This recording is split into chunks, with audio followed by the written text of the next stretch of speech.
I actually thought before we before we start talking about the book itself, I actually came across a tweet that was extremely underground of this person to tweet. We might cut this out, we might not. I don't know if either of you guys have heard of Joffrey Miller. He's like this I think he's in Evo Psych kind of an area or something, but he's like, I don't know. I think he kind of fancies himself as like intellectual dark web, or at least like IDW adjacent. Also, just I'll make a very quick point here, dude. Honestly, I'm very questionable of like public figures that are like Evo Psych at this point. There are a lot of there are a lot of them running around who are just like that are just like it's just like a way of viewing the world. And it's not to say that like evolutionary psychology doesn't have like a strong scientific basis, of course, but the public figures who are just like espousing all these ideas and are like looking at the world through that lens just come across as stupid. But continue. What did he say?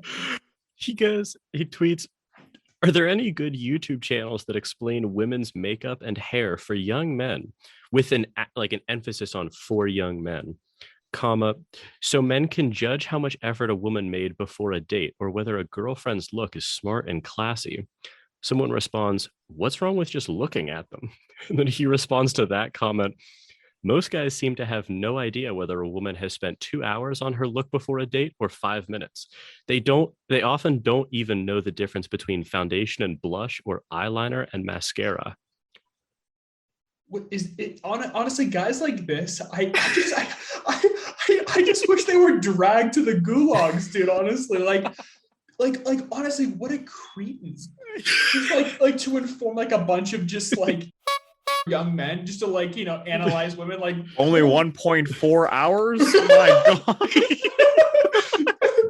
Is that not an extremely... I'm worth at least 1.7. What an absolute cretin to like. I mean, how much time do you guys put into dates? I'll put that's 25 30 minutes. Like you get like, you know, you get ready. You get ready to go like, out. Yeah, you know, you might like style your hair, make sure you look good, smell good. But you expect like a woman to just like, you know. I can't imagine sinking like 2 hours of my day into just like finally grooming myself and just like every hair in alignment, every hair a statue. just like that I read that and I was just, you know, this is the modern day Dostoyevsky. I just found that tweet to be extremely undergroundish.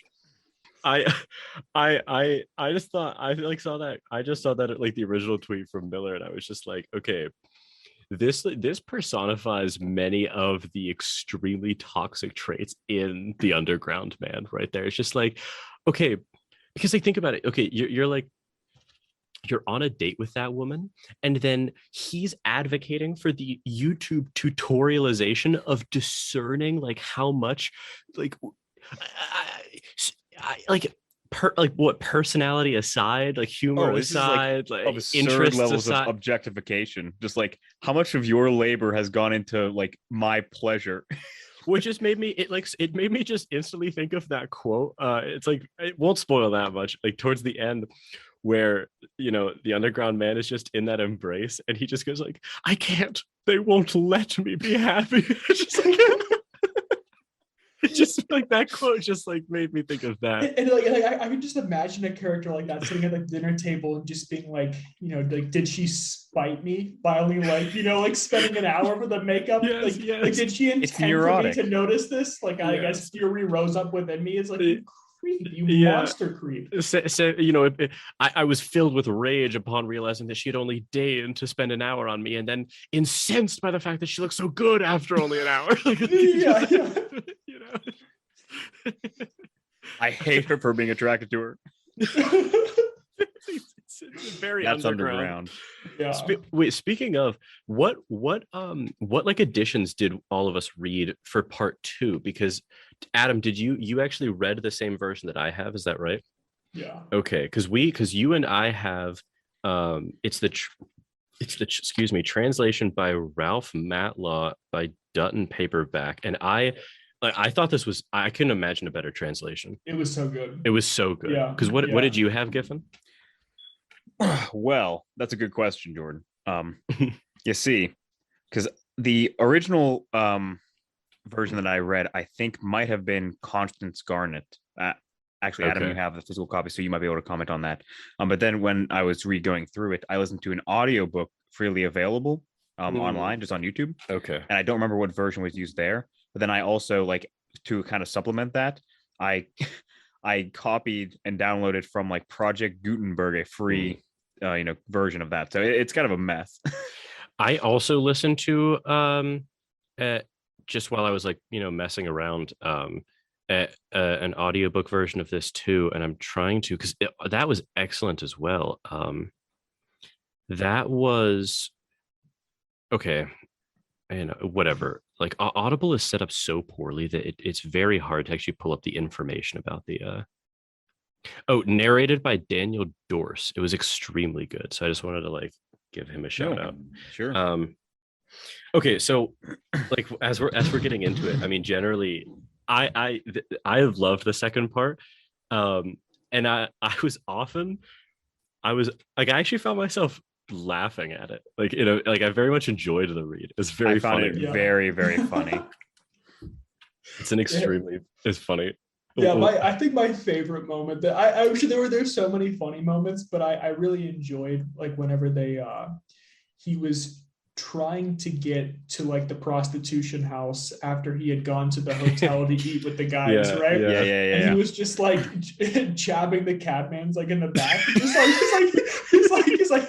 like faster. But I wouldn't get the exact words, but of course it was so funny. I mean, I was cackling when he talked about the villainy of the officer as well.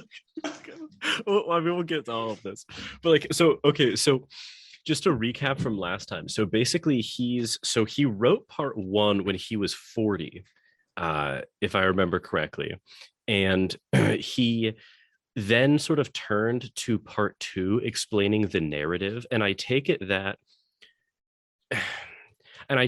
part 2 is really sort of what began his descent.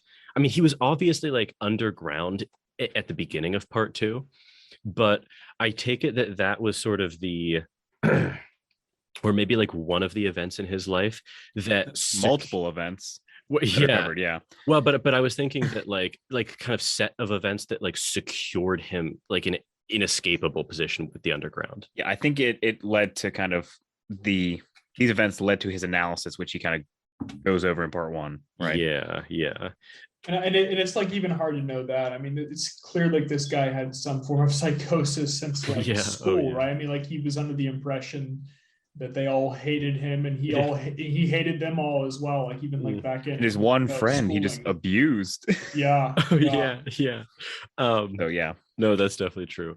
And I guess honestly, we're kind of like the target audience for part 2, because he said he was 24 when writing this, and sort of a young man he refers to himself as a clerk in some sort of, it wasn't clear if he was in the military or not. Civil service, I believe. Yes, like the post office or something like that. Yeah. I think Russian society basically has you go into the military or you go into the civil service if you're like a middle class kind of guy. So that would be the non-military branch. All kind of bureaucracy stuff, Yeah, very. It doesn't matter even. It's just like you're you sit at a desk and push papers or push pencils or whatever. No, which is, I mean, that essentially is in some ways what we are doing right now at the age of 25. So like I felt like I was kind of the target audience for this. You know what I mean? Yeah. No, I think that's very fair. And it spoke to me more or less to various degrees in various parts. So maybe we just we'll kind of like walk through, because it's more of a narrative than the first time. So we should be careful about trying to be a little bit more linear, but there are independent themes again within it. I found myself laughing a lot actually at when he was talking about work, and like the kind of the daily minutia of what was going on at his office, where he said, I mean, like this is obviously exacerbated to a degree that I can't relate to in full, but I think if everyone's being honest, like we could definitely relate to some part of this, where he was just like, he's talking about his life in the office, and he says, I made friends with no one and even avoided talking and hid myself in my corner more and more. At work in the office, I even tried never to look upon anyone. And I was very well aware that my colleagues looked upon me not only as a crank, but looked upon me, so I always thought, seemed to look upon me with a sort of loathing. I sometimes wondered why no one except me thought that he was looked upon with loathing, which is funny because so the last sentence there is where he really, I mean, that's the first of many shades where he will,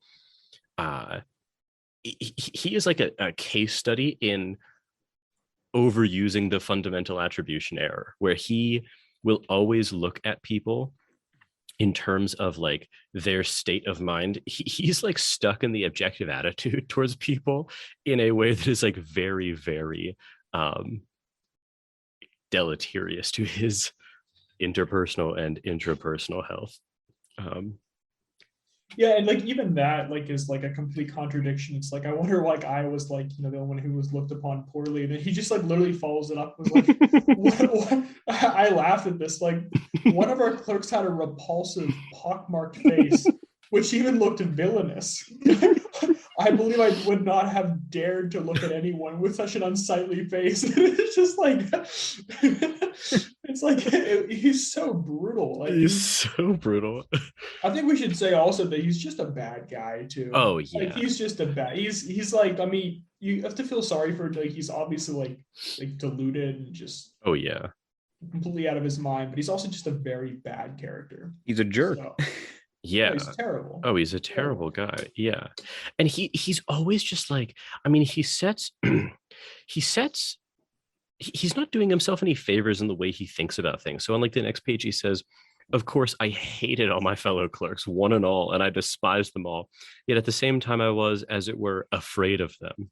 So I honestly do think that this is like this is a combination of traits that is more common in young men than it is of anyone else, where it's like, I mean, he's taking it to the, like, he's just cranking the dials up in both cases, but there is this like aspect of him thinking that he's better than everyone, but at the same time being very afraid of being judged by people, to the point where he's just like unable to form a real connection with anyone in a very kind of a tragic way.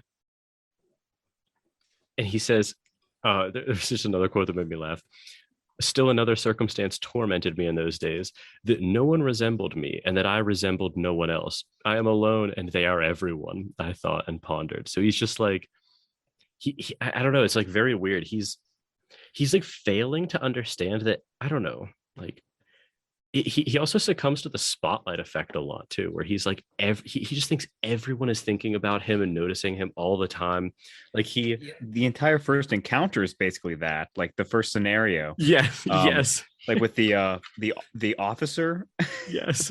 It's just the pages and pages of him poring over like the nuanced social like status relations between him and this like one guy who literally did not probably like realize he exists. The whole scenario, but it's pages and pages poured into it. The interactions with the officer might have been my favorite part of the entire second part because they're hilarious. They're I think so funny. Some of the ending got me, but that's pretty close. So I just wanted to just really briefly just mention. Because you were talking about like you both were talking about how like he kind of like oscillates between like these kind of hyperbolic stances. He's like I am so far above everyone, just like I can't believe no one else has like the observational skills to see what a lowly man like this was, or pitiable or whatever. Then he'll immediately go like, sometimes I for a moment thought everyone was more, was better than I was, and he's like, I abandoned those thoughts. It was like basically I just wanted to bring to light the very end, like literally the very last line, where it says like the notes of this paradoxicalist do not end here. It is very, very important to the story, seemingly, that he's kind of like filled with contradictions that just won't resolve. Yeah. And he experiences them and he acts upon like different aspects, and it's just, there's just no end to it. And it's very difficult to talk about an example that I've had of this in like my own life, because the details are often too personal to like talk about. But obviously I've never experienced it to this extent, but I don't know. I'm just curious if you guys will like get what I'm trying to refer to or not. But there will be times where like you're kind of presented with like certain ways of being or like certain like courses of action where and you're very unsure of like what to do in any of them to the point where you can begin to have an inner monologue about that particular topic that sounds 15% of this or something, you know what I mean? Yeah. Yeah. No, I agree with that. Yeah. And yeah. Yeah, I mean, it's extraordinary hyperbole, but I think we're all supposed to kind of feel like moments of this. Right? I think honestly, there's not a human being on Earth who hasn't experienced some form of something like that. Yeah. Where it's just like especially at the age range where he's describing, huge uncertainties. Yeah, where it's just like you begin to become a paradoxicalist yourself. Yeah, like it's just like there's no right course of action, yet you have to choose. But there's like this inaction that's always available. But it's just yeah. So okay, like introducing the villainy of the officer. He's like, so he's trying to go into a tavern to start a fight because he's like walking along on some night and he sees these like kind of good old boys in the tavern and they're fighting with pool sticks and they throw like someone out the window of the tavern and he's just like that strikes him as something that is like positively to be desired for him to be like thrown out of a window. And so he goes into the tavern to try to get into a fight and because he knows he's not like going into a fight to try to win, he's like going into the fight to try to lose. He wants to be thrown out the window. He wants to. Like he's really hoping that happens. So yeah, and he was yeah. I was gonna say this is like one of my favorite lines. It's, I don't know exactly where we're at, but it's basically like it seemed that I was not even equal to being thrown out of the window, and I went away without having my fight. It's just this state of mind is just ridiculous. Well, so because he says, so he was kind of thwarted in the attempt to get into a fight by this officer, and I'll just read because like the writing is just so funny how he like this guy views things. He says, I was standing by the billiard table and in my ignorance blocking up the way, and he wanted to pass. He took me by the shoulders and without a word, without a warning or an explanation, moved me from where I was standing to another spot and passed by as though he had not noticed me. I could even have forgiven blows, but I absolutely could not forgive his having moved me and so completely failed to notice me. So it's like this officer, which is like, it's actually true. It's extremely disrespectful to just move someone. Honestly, I'm kind of wondering, whenever I read this, it kind of seemed to be more like he was just in the way. And like, so the guy like needed, this guy seemed like more of a bouncer or something, like he kind of moved him out of the way so he could, proceed. No, Giffin, that guy is the officer that he. Right. I get that. Okay. But like, his seemed to be like more of like a, I don't want to say peacekeeping, but like peacekeeping, right? No, I don't think so because like there was he just said he was standing by the billiard table. Like this guy just wanted to move past him and just simply just moved like the underground man. Yeah, I don't know. I kind of interpret this as more of like a very slight encounter, like slightly brushed aside. Well, that's the funny thing is too about this is because like obviously this guy is kind of an unreliable narrator, so this could have been as simple as someone simply like you're kind of at like a packed like bar or whatever and you just kind of brush past someone and he in his just insanity could have easily interpreted that simple move as him like moving he always treated like a fly. Yes. He always seemed like an unreliable narrator, so yeah, I love so nothing happens essentially. And he says, I went out of the tavern straight home, confused and troubled. And the next night I continued with my petty vices, still more fervently, abjectly and miserably than before, as it were, with tears in my eyes. But still I did continue them. Don't imagine, though, that I funked out on the officer through cowardice. I have never been a coward at heart, though I have always been a coward in action. Don't be in a hurry to laugh. There's an explanation for it. I have an explanation for everything, you may be sure. So he's like, there is a way in which you can't really be a coward at heart if you aren't like a coward in action. You know what I mean? Like you know how like bravery is not like bravery is something that you can't really do from like a state of mind, because if you act valiantly but you're not afraid, it wasn't really bravery, it was just sort of like, you know, brashness or you know, but like the entire like what defines being like brave is overcoming certain feelings. And he's just like, well, I was always a coward at action, but never at heart, you know. Like, which makes absolutely no sense. So it's like he, I mean, it's clear that he's a big time coward in the later scenes whenever he's like, you know, trying to like walk into the office. Coward through and through. Yes. I love when he dives out of the way. It's like, yeah, there's no greater moment of cowardice. Like, yeah, because so you're referring to, because he's like, he's obsessed with this officer to the point where like he thought about him for years. He like dwelled. 2 years. Yeah, he said like 2 years. So he was like stewing on this. Like he says like the villainy of the officer for 2 years. He says he would go down and like walk along. He kind of painted this picture of like a marketplace along the river or something. Yes. Yeah. Where the officer would often, you know, stroll with his comrades, and he would go and just watch and learn about him. And he, you know, he said like it was extremely difficult to get information about this guy because he didn't know his name. But you know, one day he heard someone call out his surname to him, you know, from afar, and he, you know, he used that to sort of inquire about him in the service, and he followed him home and paid his doorman like information, you know, to like, you know, learn what he could about him, what room he was in, whether he lived alone or not. And also like he remarks on the fact that like through his observations, he notices that, you know, people who view themselves as like lower in status to the officer always sort of move aside as the officer, you know, as he's walking. Yeah, like when they're both, you know, if they were to collide, someone of lower status steps aside, and the officer himself will step aside for those who are of, you know, higher status. Exactly. Yeah, this is like the psychosis. It's like surrounds this idea of like, I will assert my equality before this man. He will like be forced to recognize me. Yes, like that is like 2 years worth of effort goes into like planning a singular encounter where he can establish his equality. I mean, honestly, the phrase doesn't make any sense, but I think he would probably say, establish my equality over him. Yes, yes. Yeah. That's kind of the attitude it gives off. That's an extremely underground phrase, actually. Yeah. And it you know, completely ridiculous. But like he gives off the impression that he's like middle class, but like kind of not lower best financials. Class. Yeah. So like he has like an okay, not great paying job, but like, you know, he's not a peasant.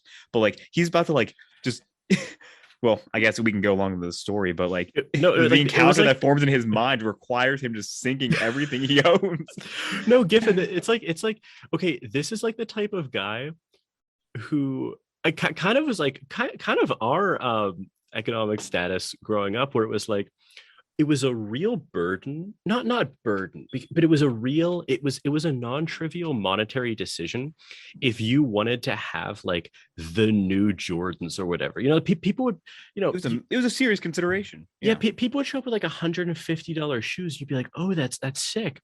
And meanwhile, you'd be wearing like, you know, kind of like $30 like, you know, old Adidas or something that were like on sale. You know what I mean? It's like, okay, there's nothing to complain about old Adidases or whatever, but you know, like you can get like, if you were this type of person, you know, you just like the villainy of the like the stat is like you will establish your equality over them. Because he goes through insane lengths to like prepare for this moment, because he's planning to just like he thinks he will establish equality over him by just walking into him and like not moving, and he thinks that, you know, he says like, you know, this will surely cause him to like crumple before me, like he'll realize the error of his ways.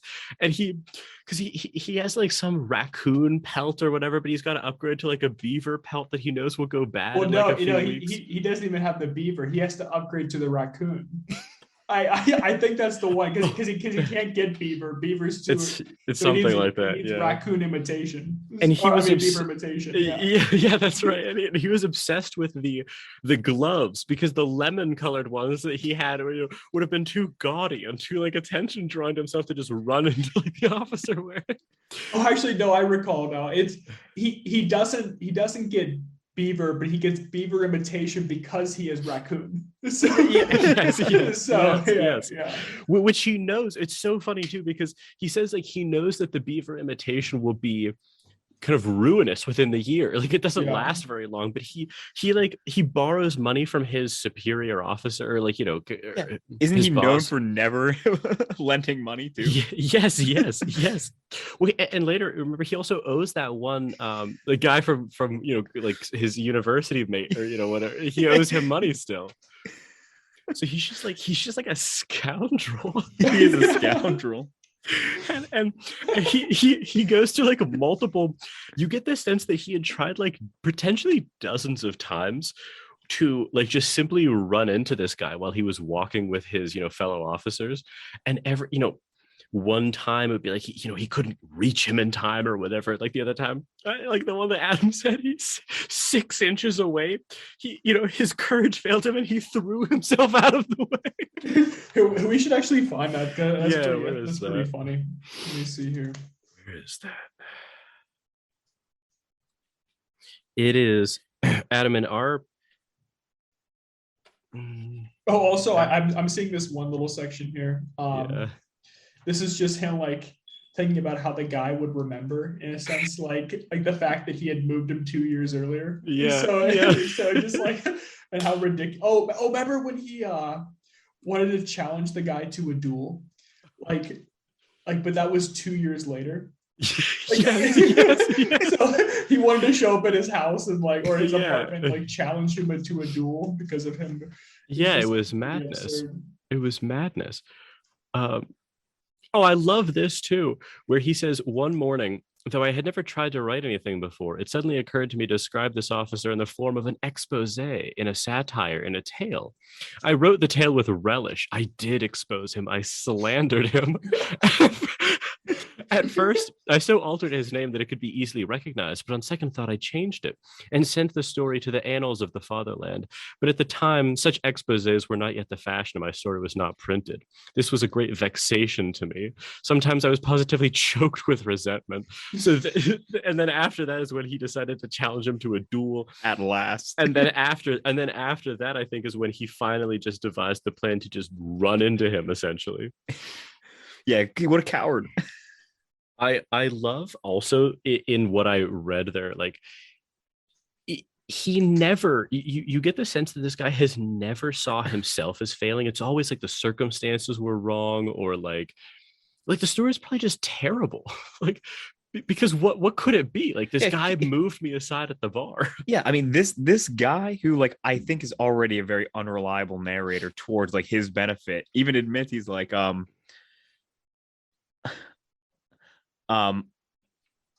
I did unmask his villainy. I even exaggerated it. He like admits that like he's just like writing down just like fabrications from his perspective. It's like, no doubt whatever he wrote down was awful. And he spent, so in the 2 years that he spent planning on this, he says that he had dreams, flights into the sublime and the beautiful, like thinking about just like ruling over this person. Establishing his equality over him. Yeah, I'm honestly struggling to find. I know it's somewhere between the officer. Oh, okay, I found it. It's on Adam. It's on page 48, I think, of our of our okay. The plan had to be carried out skillfully by degrees, but I confess that after many efforts, I almost began even to despair. We could not run into each other, and that was all there was to it. I made every preparation. I was quite determined. It seemed as though we would run into each other directly, and before I knew what I was doing, I had stepped aside for him again, and he had passed without noticing me. I even prayed as I approached him that God would grant me determination. One time I had made up my mind thoroughly, but it ended in my stumbling and falling at his feet. At the very last instant, when I was only 6 inches from him, my courage failed me. He very calmly stepped over me while I flew to one side like a ball.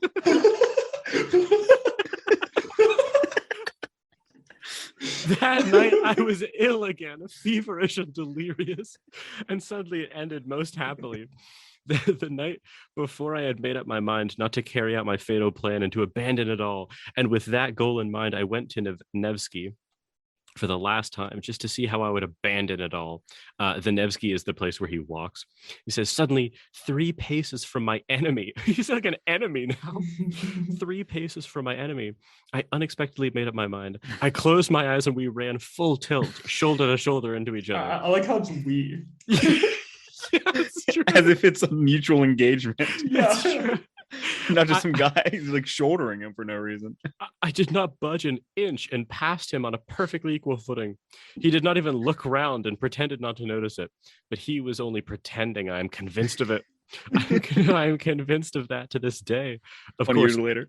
of course, I got the worst of it. He was stronger, but that was not the point. The point was that I had attained my goal and that I had kept up my dignity. Like I just love that. Just I had not yielded a step. it's hilarious. And you know what? This was really interesting too because this is a little bit of a step back for a second. I don't know about you guys, but you know how the first part was very aphoristic. I noticed I'm kind of psychologizing about him at this point, but I noticed many themes of the aphorisms occur here in a narrative way, in a way that it really made part 1 look like this sort of weird kind of post hoc rationalization, where like all of these bad things happened to him, and then in that sense of like he kind of turned and then embraced the thing that was kind of like subjugating him. Like he's talked about, he even prayed that God would grant me determination.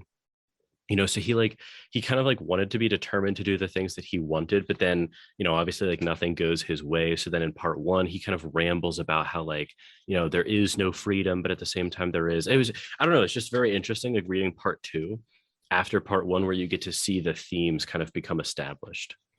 Yeah, no, I agree. At first blush, you might even wonder like why this is like the same kind of piece. Like, actually it's like 1/3 of this is like kind of like random philosophical ramblings of a 40-year-old retiree, and then the next 2/3 is just like a series of narratives like from the point of view of a neurotic man like in his early 20s. It's like, but it is very interesting to kind of like piece back to part 1 and see like why someone could have developed to be like the way he was in part 1 and how he could come to those kind of philosophical conclusions or budding several philosophical conclusions. Because it's like part 2. I mean, this not logical, but just descriptively, part 2 seems to undermine the validity of part 1. Yes, that's what I was gonna say. Yes. In the sense where like it's all obviously so derived as this coping mechanism. And also, it just like, once again, like part 1 was a critique of the idea of the like perfectibility of man, and you might have been able to take that as like a realist perspective, just reading part 1, but now it just comes across as cynical after reading part 2, where it's just like, I don't understand why Dostoyevsky would have like, okay, here are the thoughts that I sort of endorse. I mean, that was a social critique he was making, but it's made by this very loathsome character that has an evident disdain for humanity. So it's just like, I definitely kind of felt that way too, where it's like, okay, like, are these the ideas of the underground man? But they're not just that. These are also social critiques you're making, but you're lumping yourself in a sense with like, I mean, and some of it's true. Like that's the other weird thing too about part 1 is some of it. I mean, it wasn't all just like stark rambling. No, that's what I'm saying. Like you can take it as like like a realist perspective, at least in some ways. So Yeah, I don't know. I'm sorry, Giffin, I cut you off. Oh yeah, no worries. I was gonna say, like I mentioned this kind of last time, though it seemed like now is kind of jumping the gun then. But it is kind of difficult. Something to keep in mind when reading it is that like I don't think Dostoyevsky is necessarily the underground man. Like he's not. No. He's there's a difference between the author and the writer, right? Yes. Well, Yeah. well, you know what I mean. Between the narrator and our story, and then Dostoevsky himself. Yeah. So that's one of the things that's kind of worth fleshing out. I mean, it makes it more difficult by the fact that our our raving lunatic kind of articulates points that are conflicting, like paradoxical. So you'll find things like in his ramblings that seem to be like transparently true, but he'll like sternly disavow them moments later. But it's kind of like it's all like there's just no way for him to collapse those into like one coherent thing. Yeah, and it's true that obviously, the underground man and Dostoevsky are two different people, but at the same time, I think we talked about this a little bit in like the part one. If you've never experienced anything like this to a even significant degree, I don't think you could write this book. So it is sort of telling of Dostoevsky that he could write this. Do you know what I mean? Oh yeah, no, in I some agree. Yeah. I just feel like I definitely, if I was gonna make like a social critique, like in a literary sense, I don't think I'd make my points to be like the mouth of like the worst human being imaginable. I mean, like this guy is such a bad guy, and it's just like, yes, it's literary, and yes, of course, the underground man is not Dostoevsky, but it's like the ideas that Dostoevsky is trying to get across are coming from a pretty loathsome creature. So it's like, it's an odd literary device, in my opinion. The only thing that I could think would be interesting is that, like, because we don't know his backstory, we just get this snapshot of like 24. We get a little bit like hints of him, having these like oddities with school too, but it's not clear to me to what extent the underground man has always been this way, or to what degree society has also shaped him in this way. I mean, he's obviously a kind of a sick individual, but you could imagine someone who is a bit maladaptive, but placed in a kind of like a horrible society might become the underground man, so I don't know if it could be levied in a critique of that direction. But yeah, I mean, I'm curious because it might be the case that like, I mean, so regardless of like the neuroticisms, the underground man is somewhat intelligent, right? I mean, he is observant, to a terrible degree, and to a misleading degree. But I'm wondering if like Dostoevsky is kind of putting these things forward as like, this man is an example of one of the people who will prevent the idea of like the collectivist utopianism, but he's also one who happens to be aware of that fact, So that's kind of like it is an odd device, but it's like a self-aware obstacle to utopianism. Yeah, there's that's kind of like there's no perfecting this guy. I mean, he is he even knows like it's so the obstacle is so immense that someone who is aware that he's an obstacle to this remains an obstacle to this. Yeah, it's like almost like, okay, if you believe in this utopia that many of the time we're espousing, you have to believe in your common man, and you have to have like some belief in people and have some value and respect of people. Yeah, and at large, and like there are people that don't, and this character certainly doesn't, and there are people like him. So, and it ties back to the very beginning, before like the proper notes begin. It was like kind of a quick Dostoyevsky comment, which is at the very beginning and the very end, in like parentheses, I believe, in what I read. But it's like someone like this. This is a fictional account, but someone like this must exist in our world. So this is kind of where it ties back to like his like one of two like actual Dostoevsky comments specifically like directed at you, is like, these people must exist. So this is a political and social commentary, like your philosophy must grapple with this creature that I'm about to like tell you about. Yeah and also like many people will have spurts where they are this person. Yeah, not, of not that they course. will live, as Yeah, this person. if anything, that's like actually that probably explains the device is that you can, even though he's a pitiful creature, you can always see pieces of yourself in them. So it makes it much harder to like, if you have like a kind of a utopian viewpoint, to kind of like, it really makes you reel it back. It's like, if I can see parts of myself, even if I hate to admit it, in this creature, like I may find myself throwing rocks at the Crystal Palace. Like, oh no. Yes, that's true. That's actually a good point. Yeah. So yeah, you know, it's very interesting the way he kind of constructed this work in its like, well, in its structure, but I think it actually does achieve it mostly. And I also like, I don't know about you guys, but when I was kind of relating to various degrees to the Underground Man, that was always associated with a memory that was just like a horrible memory. There was nothing there were no good memories that came to mind reading this. That's a fact. Yes. This is not something you read if you're in the bowels of depression. No. You actually have to be like a very kind of good state of mind, I think, to read this paper. Yeah, you need to be good humored with your past failings. Honestly, yeah. You have to have a healthy relationship with your past, I think, to read this. Yeah, it can hit way too close to home. Because it did at points. Yeah. Points. Oh yeah. So okay. So kind of going back into the narrative, he goes to these old school fellows without, he hadn't like invited himself. He hadn't seen them for like at least a year or something like that. They were never even close. But he, just kind of goes and enters their flat, and I'll read a quote because I liked and also it'll be very helpful to listen to both of you pronounce these names too, as considering you listen to the audiobooks, because some of these they're up to interpretation. Sure, they're rough.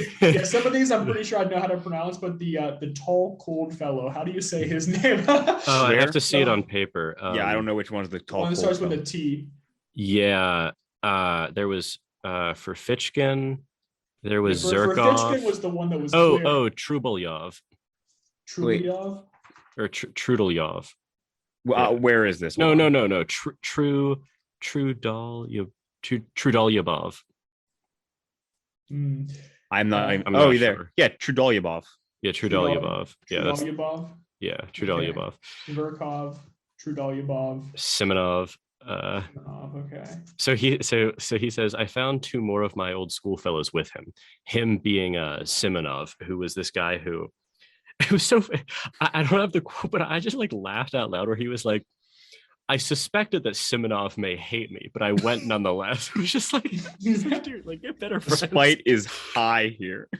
So he says, he hasn't seen them in years, by the way, too. I don't know. If it was like a year, I think that he hadn't seen. Yeah, them. like they're a year or so post school, and they weren't terribly warm in school. Yeah, exactly. It might have been longer. It might have been 3 years since he saw for Fetchkin and. Oh, maybe. I know it was a year for Simonov. Okay. Because when he says he walked in there, they hadn't seen him in years, I think. Okay. So he says, I found two more of my old schoolfellows with him. They seemed to be discussing an important matter. All of them scarcely took any notice of my entrance, which was strange, for I had not seen them in years. Evidently, they looked upon me as something on the level of a common fly. I had not been treated like that, even at school, although everybody hated me there. I knew, of course, that they must despise me now for my lack of success in the service and for having let myself sink so low, going about badly dressed, and so on, which seemed to them a sign of my ineptitude and insignificance. But nevertheless, I was not expecting such contempt. Simonov even seemed surprised at my turning up. Even in the old days, he had always seemed surprised at my coming. All of this disconcerted me. I sat down feeling rather miserable and began listening to what they were saying. I love that, like, you get that entrance, and honestly, someone with like self-respect or someone who valued their time would have just left. You know what I mean? Just like, okay, they clearly don't want me here. They're not really my friends. Like, to be honest, like I am wondering if this social slight is kind of exaggerated as well. Like if they were discussing something very important, like it maybe not be like, timely to like turn and say hello. Well, no, but you find out what it is. They're just planning like a farewell party. It's not like you know, they're Well, not like yeah, I know, but like, I deriving, mean, if like, they're in the middle of a mathematical conversation, proofs. it seems like he has an expectation where like everyone kind of stops and bows to him like immediately upon entry. No, but Giffen, imagine like, okay, we haven't seen like, you know, Aditya or someone in years. You know what I mean? Like, you know, the three of us are at a yes, like we would instantly stop, be like, oh dude, like what's up? It's been years. Like, how are you? Imagine just like imagine the state of mind we must have in that scenario to barely acknowledge that he had entered. That's fair. You know what I mean? I just kind of put a window over, or of course, kind of paint over all this where he's like exaggerating the slight, even 20 years later, especially 20 years later. So as I said, they're planning this party for Zherkov's departure, and Zherkov is this guy who they all kind of admire. He seems to be like a man's man in many senses, and he very, very painfully, this is so awkward to read, he like very painfully invites himself to the party when it's abundantly clear that they don't want him to come. I was actually curious. Yeah, yes. I was actually curious. This was, you know, we said that we've related to the Underground Man in various degrees, like in different ways. I could not relate to him at all in this way. And in fact, I even related to his friends. Like, I think I've been his friends more than I've been like the Underground Man there. Like, I've never had the impulse to invite myself to something where it was like kind of even I suspected I wasn't wanted, because like that just seems, it's not even something that I kind of wanted to, but thought it was more noble or like more virtuous to. It's like my interest kind of immediately fades. Not to your advantage. It's like yeah. yeah, but like it's not even something that like I have to resist wanting to do. I don't know. Yeah, I mean, you just find yourself doing otherwise clearly. But like the spite here, because he actually says specifically that Zherkov he particularly loathed amongst all of his like school comrades. Yeah, and it's like it kind of like reassured him that he he's like positively must go. Yeah, I mean that was the idea, that was like, okay, in order to spite them, you know, I'll go just to spite them, you know, just because I know they don't want me to yes, you know? So I've never even had an impulse like that. Like I have the same impulse where it's like I've been in situations before where it was clear like I was like not invited. So so it was more like okay. Then it was just like awkward, and then it was awkward. You don't invite yourself though. Yeah, maybe you desired to have been, but it's kind of just like a regret. It's not like you just double down and just make everyone miserable. And I've often been, you know, because I think Simonov, you know, kind of begrudgingly, like, you know, kind of allows himself to be invited. I've been the other friends, like, more often than not in those scenarios where I'm like, why? Why don't we just invite the Underground Man? I don't like. Did either of you guys relate to the friends like a lot in that scenario? Yeah, a little bit, I'd say. Okay, because maybe this speaks to like a certain bad personality trait of mine, but I'm always just like, what, I shouldn't say always, but like I have very clear, and like I will fully admit to being like very annoyed that certain people were invited out of pity to things. Yeah, I've had instances like that too, where it's just like the invitations like made in front of me. Obviously I wouldn't say anything. Oh, of course. But I'm just like, oh, are you kidding me? I know. I'm not even sure the person who invited that person likes that person. Yes, I mean? Yes. So which is why I said like out of pity almost. Yeah. And to your point, Giffin, so on page 61, he says, of course, the best thing would be to not go at all, but that was the most impossible of all. Once I feel impelled to do anything, I'm completely drawn into it head first. I would have jeered at myself even afterwards. So you funked it. You funked the real thing. You funked it. On the contrary, I passionately longed to show that that I was not at all such a coward as I pictured myself. What is more, even in the acutest paroxysm of this cowardly fever, I dreamed of getting the upper hand, of overcoming them, carrying them away, making them like me, if only for my elevation of thought and unmistakable wit. This is just like he wants to be like the hero of a story here. Like he's like everyone loves him, but by the end of like my encounter, they will be forced to love him. They will worship. Listen Zherkov himself will worship at my feet. Yes, listen to this. He says they would abandon Zherkov. He would sit on one side, silent and ashamed, while I would crush Zherkov. Then he wanted to be an exaggerated version of Zherkov. Then perhaps I would be reconciled to him and toast our camaraderie. So they become like friends after he would crush him. Yeah. Like what? It was like I was just like, dude, what on earth? I could not relate to that at all. Yeah, the least there. And I don't know if you guys had like the same idea kind of like before the meeting, but for me, I almost like expected to loathe these guys because of what I was being primed for by the narrator. You know what I mean? I was expecting them to just be terrible.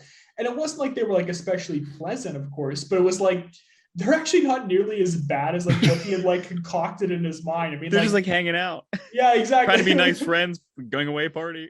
Yeah, their position is far more understandable than his. Yeah, he's a nut. Hmm. And he just ascends further.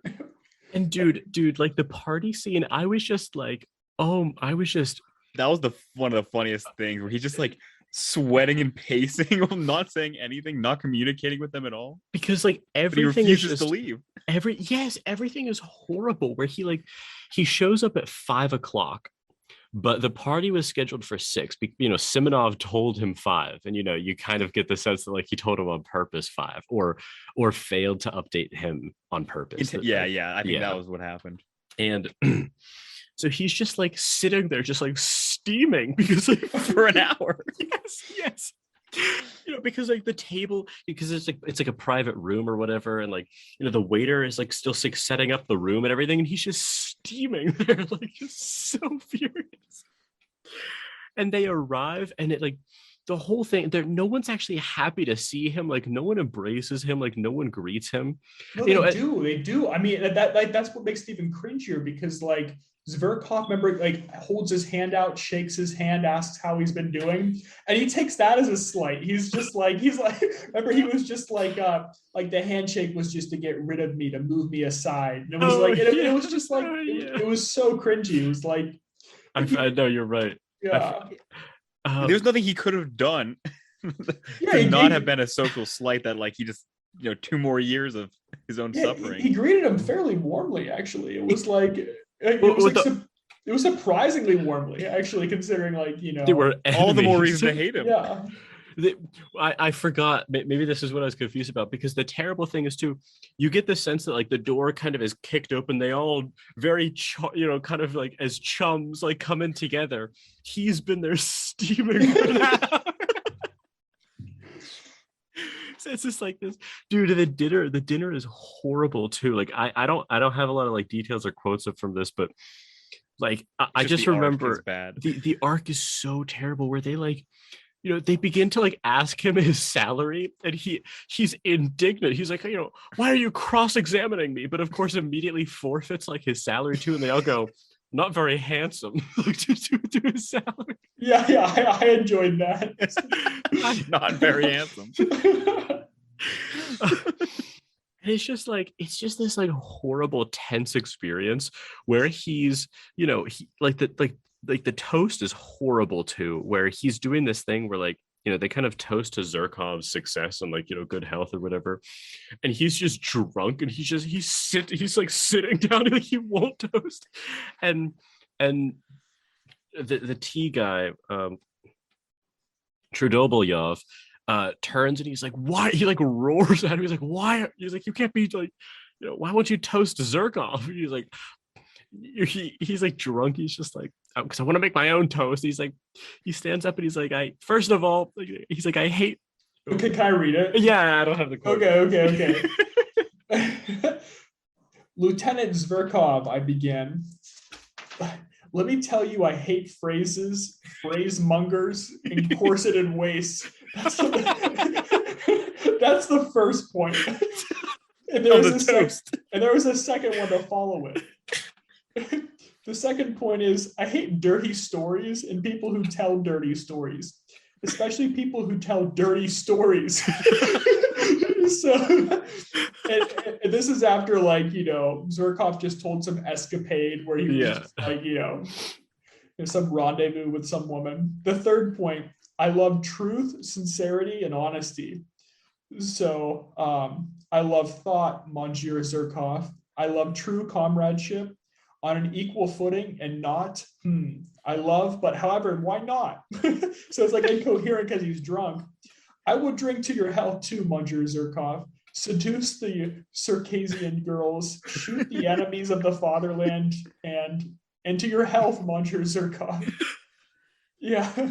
And everyone is just very, very just taken aback by like what he said, essentially. Zherkov still kind of acts like, it's true. He keeps I am very much obliged to you.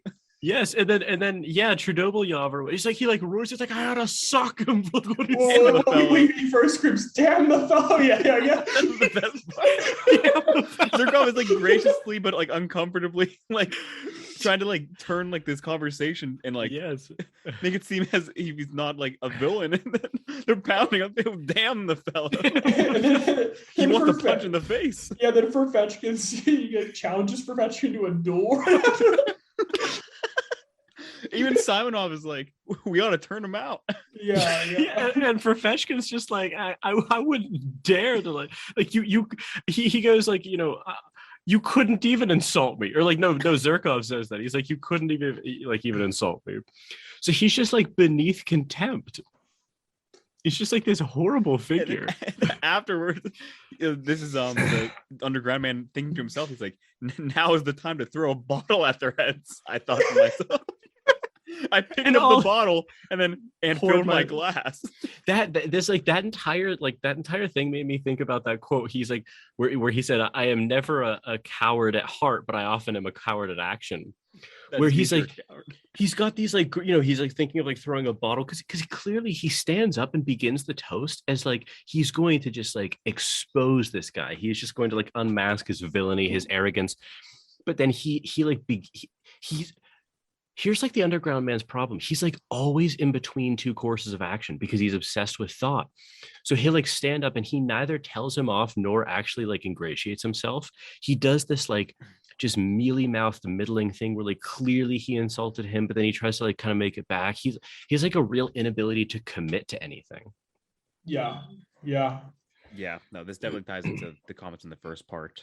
Like he whenever he does like not even commit, but just kind of like has to make the decision, just it's always the poor one. And it's like they tried to they were kind of friendly at the beginning. Like it's like they were saying like, oh, like we made you wait, like sorry about that, like I don't know why Simonov didn't tell me. He's like, yeah, I don't know why he didn't. He's just like, he doesn't like, he gives them no grace. Yeah, it's just like okay, like how long have you been waiting? Like Trudolyubov inquired. I arrived punctually at 5 o'clock as I was informed yesterday. I answered aloud with an irritability that promised an imminent explosion. Like, didn't you let him know that we had changed the hour? And he said, then like Ferfetchkin laughs and he's like, it isn't funny at all. I cried to Ferfetchkin, more and more irritated. It wasn't my fault, but other people's. They neglected to let me know. It was simply absurd. You can imagine him just like losing his mind at the table. It's a classic example of where it's one of those classic examples where everyone is a bit of a bad actor, but like a very mild one, because like, yeah, he probably like, but then there's one person who will just have like the dinner descend into hell. You know what I mean? Like you need, because if everyone's kind of like a subpar actor, you need that person just like, okay, just let's pull it back. Let's bring it up to like above ground. You know what I mean? But he just dives. He just embraces like the worst part is that it's Zherkov that is like, it's Zherkov that's rising, and he spites him for it so much. Yeah, and he thinks just like, you think you're so good that you'll rise? You'll see that we won't rise. Yes. But by my actions, yes, we will not rise. That'll show you, Zherkov. So we should talk about like the brothel scene, obviously, because basically they so like what all of the friends go, they're like, let's keep this night going, let's hit up the brothel. as we all have, um, and so he follows them, intending to slap Zerkov and expose his villainy again, which is because he wants Zerkov to duel him, but he knows that Zerkov like will never, kind of stoop to his level to do it. But he thinks, if I can just like get a slap off on him, then he'll be forced to, because it's like such an affront to his honor, So he follows them to the brothel, and this was another instance actually where the determination came up again, because he exclaimed, "It is ordained, it is fate, drive on to that place," as he like he was like accosting the driver there. Yeah, I want to read one of the quotes of the driver. "Get on, driver, get on, you rascal, get on." He's like beating him in the back.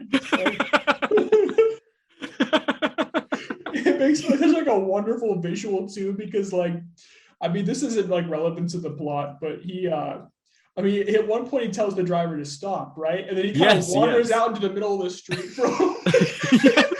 Kind of like debating whether he actually wants to go through with it. Yes. Then he gets back and he's like, "Come on!" He's like, the guy's like, he's cracking the whip as hard as he can to like get the horse to And like the moment where he's like, "It is ordained, it is fate, drive on." He says, "And in my impatience, I punched the sledge driver on the back of the neck." "What are you up to? What are you hitting me for?" the poor man shouted, but he whipped up his nag so that it began to kick out. Like he just punches him in the back of the neck. You can tell this is like kind of the moments that really clearly illustrate that he doesn't actually seek equality with anyone, because whenever he behaves with someone who's like clearly on a lower social status, he abuses them. Yes. Like pure abuse, and this like will lead into the final scenes as well, because what is more lowly on the social like hierarchy than a prostitute? Yeah, exactly. We're going to a brothel. He hates people above him because they're above him, and he hates people who are below him because they're below him. He just has like complete contempt for everyone. Yeah. While also obviously being like, he both hates people, but he's obviously also he's such a weak person that he's dependent on their ideas about him too. So it's this like just like really terrible, like warped value system. Yeah, it's just really, really bad. So he basically he arrives at the brothel, and he has sex with a young girl there whose name is Liza, and they talk. So so they have sex, and they're talking afterwards in this very like strained fashion, and he kind of like refers to her as almost like a slave. And I had a quote that stuck out to me about that. So he was kind of, he was talking about how, Giffin, you said she's a prostitute, and he was talking about how, this is like a horrible life. Why are you living this life? You could do so much better. Which is ironic, given that like obviously they just had sex, so he's sort of like participating in this lifestyle too. And so on page 82, so the same thought may have been straying through her mind when she was staring at me just before. So she too was capable of certain thoughts. Damn it all! This was curious. Is this kinship? I thought, almost rubbing my hands. And indeed, how can one fail to manage a young soul like that? The sport in it attracted me the most. So he was like, because he literally goes, so she too was capable of certain thoughts. He almost views her as like incapable of certain thoughts, while obviously at the same time being like extremely intimidated by her and unsure of himself in front of her. How did you interpret that certain thoughts? Because what it seemed to me is that he thought she was feeling ways that he often does. So it was like a sympathy kind of thing. Yeah. I mean, it was also seemed like he was falling for her a bit. Clearly. Yeah, clearly. It's like, oh, you actually, we maybe, we share this. We have this thing in common, maybe, Yeah. Well, this is something I noticed about him too, is like he's obsessed with viewing people as their social or economic status. He's like obsessed with it. He always reviews or refers to people rather by like their title, by their position. Like he's like And if they have none, obsessed with he that. whacks them in the back of the head. Yeah, exactly. So it was like I almost took that as he was like surprised that this girl is like more than like just it was almost as though he kind of viewed her as like this thing that would almost just like turn off when like people weren't like using her. It was I don't the whole thing was very, very strange because it's like yeah. it almost seemed like the conversation was normal enough until she began to say like, okay, you speak like a book. Yeah. And then he just goes into like these long, just like soliloquies as he just kind of rhapsodizes about like, almost like her poor state of life. Yeah. And like what she's destined to become. Yes. And it's just like the woman with the fish on the doorstep, like being beaten. Yeah. And did you take that as true that like he had actually witnessed that? No, completely fabricated. It seemed completely fabricated because like earlier in the conversation, he admits the fact that like, okay, with regard to how waterlogged some of like the graves can get, he's like, he was kind of no, but he was just kind of like talking about oh, I'm sorry, did the mic pick that up? Yes. Oh, really? Oh, I'm just a little bit. Sorry. No, you're good. But he was just like, okay, I didn't actually witness these waterlogged graves, but he admits it. Yeah, he's like I've been there dozens of times. Yeah, exactly. But he hadn't, but it made for a good conversation piece. Yeah, it seems possible. It wasn't 100% clear, but I think he just kind of stole these things from books he read. Yeah, it's very possible. Because and this is, I think, leads to some of the surprise he views towards like Liza, is not only that like she's capable, like, and intelligent, but also that she maybe read a book that he was stealing from. Oh, really? I didn't see. Well, that. the book comments seem to suggest that, and then I think I might have like heard some commentary about it on another, review of the work that I thought, but like I think he's just like forms these like stories, and then just kind of realizes that he uses them. Oh, as though they were his own experiences. Yeah, right. Because he calls it as if it was him, and then he's like, blasted. The prostitute called me out.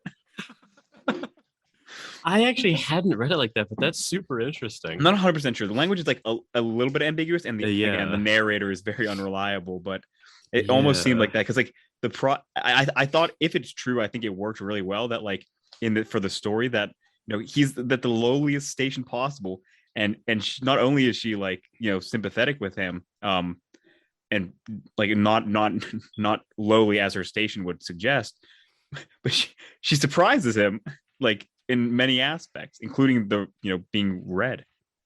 I think though that like the best reading of this is that she didn't know the book though.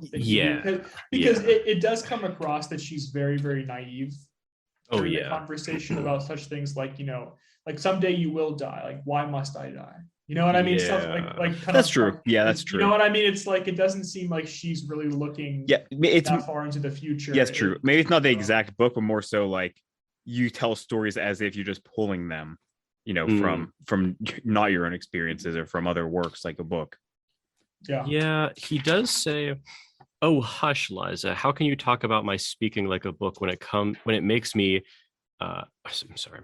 How can you talk about my speaking like a book when it makes even me, an outsider, feel sick?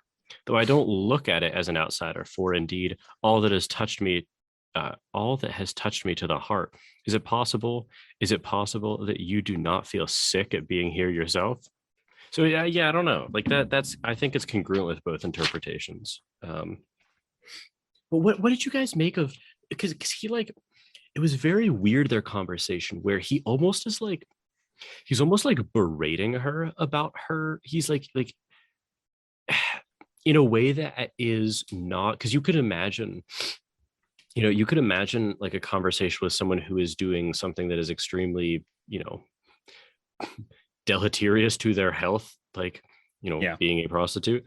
And you could imagine a conversation where it's like, okay, I care about you. Like, I see what you're doing is not good, like for yourself or for your health, like it's not going to be a happy life. But he's just like, you're a slave. Like, you'll be this fish woman, like on a doorstep. Like, and he's almost saying it like very contemptuously. Like, he both thinks that she should do otherwise, but that he's happy that she isn't, because then she would be more equal to him and he likes being above her. Yeah. It's so weird the way he talks to her. Yeah, the way it kind of feels is like he in general, and this is, the same thing happened in the previous kind of section with like the friend group. He's like, he wants to be the hero of this kind of story, and in this case, like, wants to be the hero to like this prostitute. Like, maybe like he's kind of like entertaining the idea of like bringing her like up, right, like out of like the a brothel, because she seems somewhat capable, but instead, like, we can realize that all he can do is like put her in such like a, like, he's like, why are you like so why aren't you more miserable? Like, it's almost as if only through him belittling her could she stoop so low as to accept his his offer of being a hero. Didn't you also find it a little bit weird through like the hero complex that he was projecting? He was kind of like giving that complex in several different senses. Like, in one sense, it was very paternalistic, where it was like almost like, if I were your father, like, here's how I would have treated you at one point. But then it's like, if I were your suitor or your lover, here's how I would be. And it's like, here's how it would be if I were your friend. And I kind of was able to like pinpoint quotes that kind of would point to all three there, where it was like, it didn't really matter what role he wanted to play necessarily, as long as he was the hero in her life. So that I had not noticed the three different roles, but of that's course very interesting. Yeah, that is, I mean, it's spot on. I love that, actually. I had, because he he obviously talks about, he had been like, there's one quote where he says, he's not speaking, this is just writing. He says, I felt for some time that I was turning her soul upside down and breaking her heart. And the more I was convinced of it, the more I wanted to gain my end as quickly and as effectively as possible. The sport attracted me, yet it was not merely the sport. And it was just like, and then he talks about, he knew that he was speaking stiffly, artificially, even bookishly in short, but he didn't know how to speak except, quote, just like a book. So it was like, it's almost as though he's like, he believes what he's saying when he's talking about the life that they could have and how this life is like, horrible for her. But he believes what he's saying is true, but that he's like taken it too far. Like, he's I don't know, like, there's obviously versions of this that I think everyone has experienced, where you're in like a conversation where someone's obviously naive or doing something stupid, or like, actually, I was thinking about this, and I'll try to keep it very, very non-specific, but there was like a certain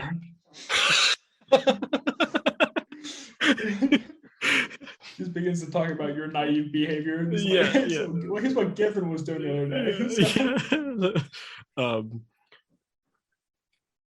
There was a person that all three of us knew in high school, and that person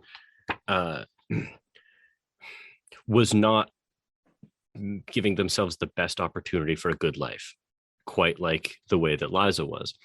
And we would often have conversations with that person where, well, not quite like, but obviously they weren't prostituting themselves, but like, you know what I mean? And narrows it down. Yeah.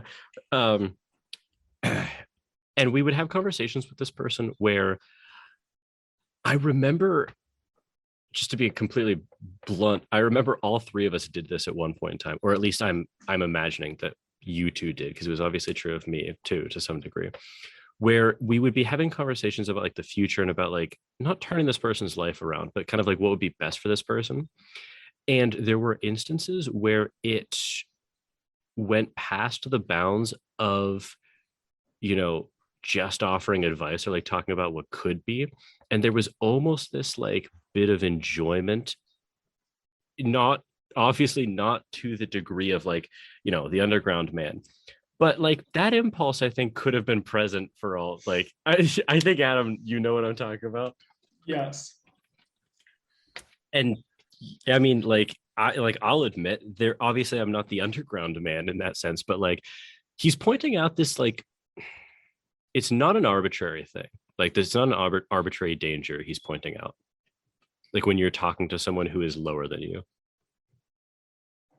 Would you agree with that? No, I definitely would. I mean, I think some people will get this.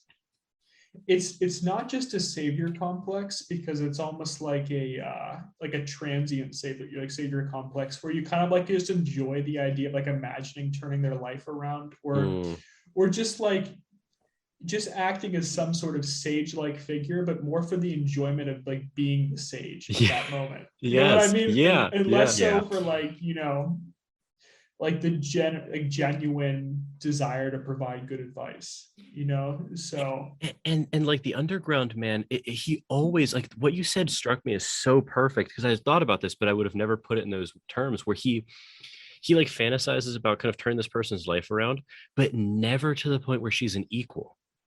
Like he kind of, you know, he imagines, you know, them being a couple and him like bringing her out of the situation. But then, you know, he paints this picture of she would be just like eternally grateful to him. And you know what I mean? It's like, it's not, I don't know. There's like this very just a slave just in my hands. Yes. Where's that quote? Oh, what is that quote about love? Where he says, oh, I've got that is, it's such a good quote. Where he says something like, I even wondered at one point if love was nothing more than the willingness to be a slave to the person you love, or something like that. Do you remember that quote?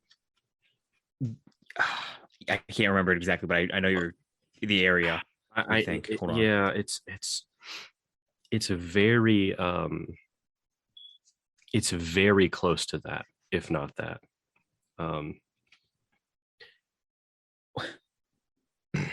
I don't know. Okay, I see one at the very end, but I think it's a little past where we were in like chapter 10.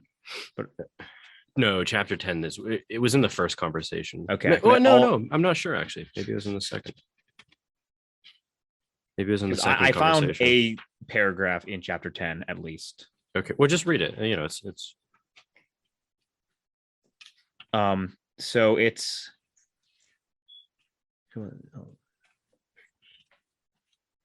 I'll just read the paragraph. I know I shall be told that this is incredible, but it is incredible to be as spiteful and stupid as I was. It may be added that it was strange that I should not love her, or at any rate, appreciate her love. Why is it strange? In the first place, by then I was incapable of love, for I repeat, with me, loving meant tyrannizing and showing my moral superiority. I have never in my life been able to imagine any other sort of love, and have nowadays come to the point of sometimes thinking that love really consists in the right freely given by the beloved object to tyrannize over her. That's exactly what I was thinking about. Yeah. So it's a little bit later, but yeah. He has this like, there's this really ugly aspect of him where he has this real inability to have a relationship with someone where there's no dependence either way. Yeah. Any kind of relationship at all. I mean, this would be true with like Zirkov or, you know, the officer. Yeah, no, I just get the sense that like, because so you're right, he doesn't have any healthy relationships, but you get the sense that like, I mean, he holds down a job, you know what I mean? Like he borrows money from that person. Like these are unhealthy relationships, but he's able to maintain them. But there's never once a hint of a relationship that he maintains on anything close to an equal footing. Like he doesn't have any friends. The one friend he describes as having had, it was just like him oppressing the other. Ooh. That was his one, like what he viewed as a positive relationship. That might have, from his perspective, that might be the best. And it was tyranny. Yes, and like even the relationship he has with the guys sending Zirkov off. That's not it's not actually a relationship. They've long forgotten about him. They like never wanted to see him again. You know what I mean? It's just yeah, it's like very I don't know. He's just like very ugly side to him, which I found disturbing. It is quite disturbing. So he just like what their first conversation really terminates in this uncomfortable, like he just kind of leaves. Oh, it was so bad. Can I actually like read this? Yeah, it sure. was so bad. This is like right at, I think shortly after the like a book comments. Let me just find a good place for it. So I'll just read the whole paragraph. I knew I was speaking stiffly, artificially, even bookishly. In fact, I could not speak except like a book. But that did not trouble me. I felt that I should be understood, and that this very bookishness might be an assistance. But now, having attained my effect, I was suddenly panic-stricken. Never before had I witnessed such despair. She was lying on her face, thrusting her face into the pillow and clutching it in both hands. Her heart was being torn. Her youthful body was shuddering all over as though in convulsions. Suppressed sobs rent her bosom and suddenly burst out in weeping and wailing. Then she pressed closer into the pillow.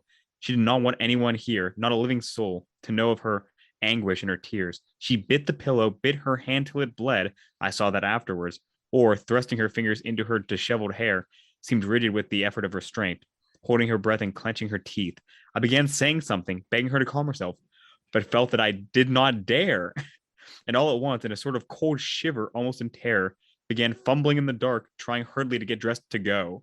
So this is like, yeah, this is what happens. She's like grieving practically over like over the conversation they're having, and he has like a stray thought to comfort her, and then decides no, let's just leave. And then that kind of the scene basically ends with like, he gets a candle.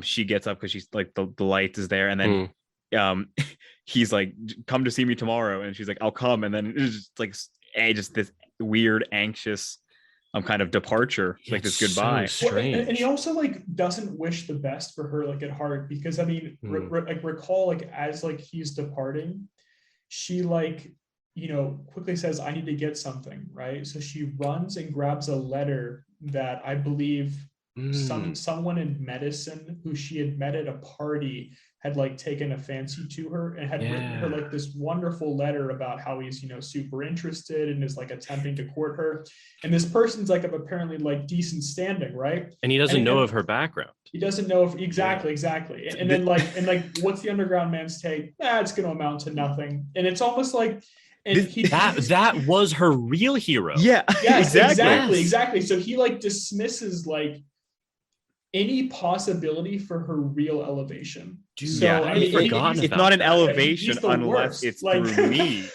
So exactly. He's actually willing to sacrifice her real possibility of escaping this life so that he can sort of torment and be tormented by her. Like it's horrible, dude. Yeah, no, exactly. So it's like, any decent person in that might actually stay and give advice about like, okay, here's how you might want to pursue that, and I mean, after like pretty much saying, okay, your life is a hellhole and you're going to die alone in basically like an unmarked grave, and people will toast you at the bar one final time, and then that will be the end of your existence. Like all of your abusers will like toast you at the bar. And she's like, hey, actually there's like a potential way out, and he's like, it'll amount to nothing. And it's just like, he's just a bad guy. I had forgotten about that. It was like villainous. It's really bad. Yes. And so he leaves, and because he thinks that she's going to come see him the next day, and she doesn't, and this sort of sends him into like an unhinged fit of like just thinking, overthinking, self-loathing, like the hero complex disintegrating, so you need to build it back up. It's bad. It's pages and pages of like, I was cackling though at the absurdities with his butler Apollon. The guy who hasn't gotten paid.